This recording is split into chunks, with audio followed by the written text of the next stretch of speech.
La vallée de la Creuse, autour des ruines de la forteresse de Crozant, a fasciné les peintres impressionnistes. À partir de 1860, ils plantent ici leurs chevalets pour saisir toute la splendeur de ces décors.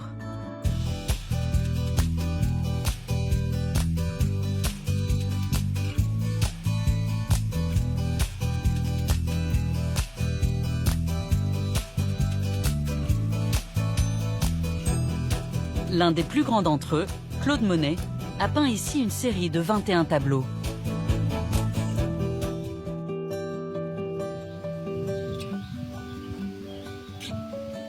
Aujourd'hui, Jean-Marc Ferrer guide un photographe sur les traces des artistes qui ont été subjugués par ce site.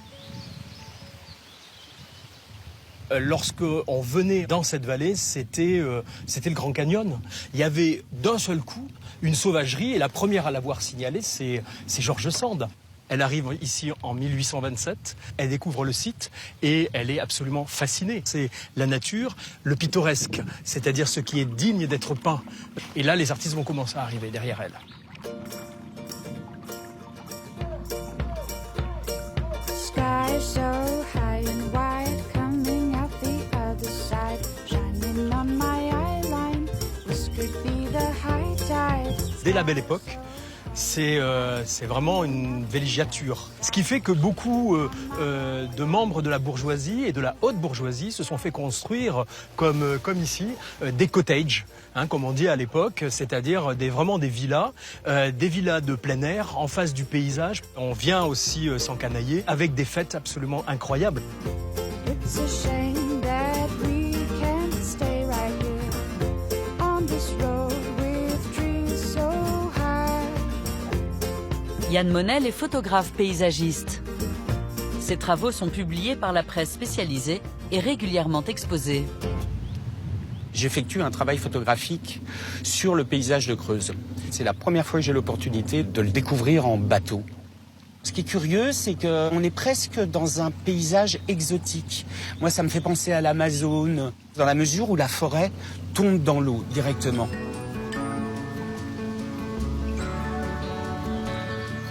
À l'approche de Crozant, le bateau arrive au pied des falaises les plus spectaculaires de la vallée.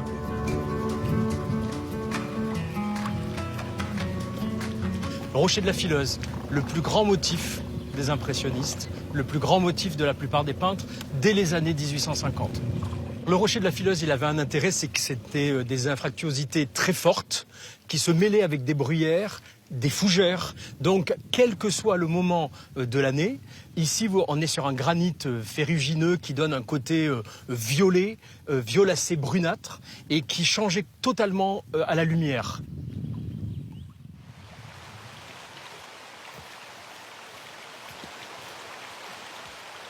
Ouais, c'est beau là en face, hein.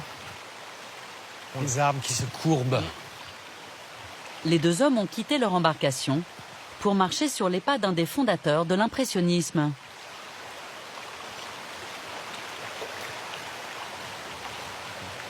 Il y a de l'émotion. C'est un chemin qui a été emprunté certainement des dizaines de fois par Claude Monet. Qu'est-ce qu'il venait y capter? Comme aujourd'hui, certainement ces luminosités, ces sous-bois, ces bords de rivière, ces bruits aussi, parce que l'impressionnisme, c'est la peinture, mais c'est en même temps les atmosphères absolument changeantes que procure en fait la vallée.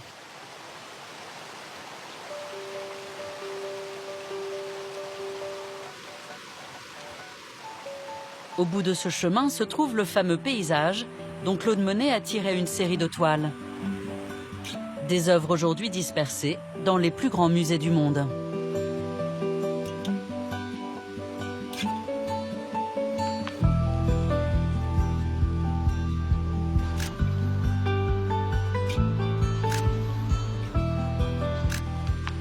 C'est mon échelle indispensable aux images de paysage. Et là, dans cette vue de Claude Monet, je retrouve l'idée de son promontoire. Et surtout, je capte beaucoup plus de reflets sur l'eau. C'est un paysage qui reste puissant, c'est ça, c'est la puissance du paysage que je retiens à cette heure-ci. Dans son contraste, dans ses éléments.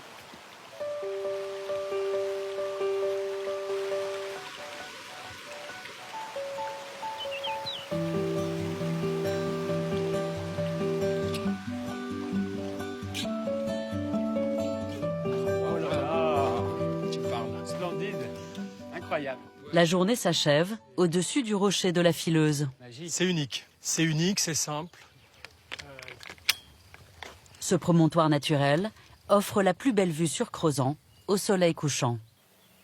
La lumière est forte et ça c'est superbe parce que je vais jouer avec ça. Elle éclabousse le paysage. Le ciel est très très bleu.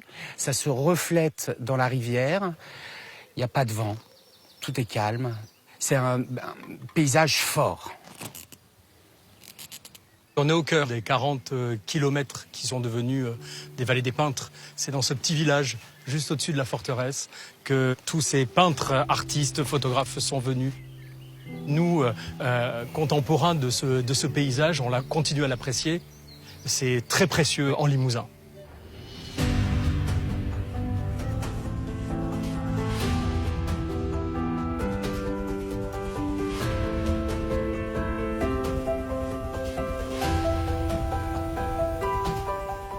Stéphane Manchou.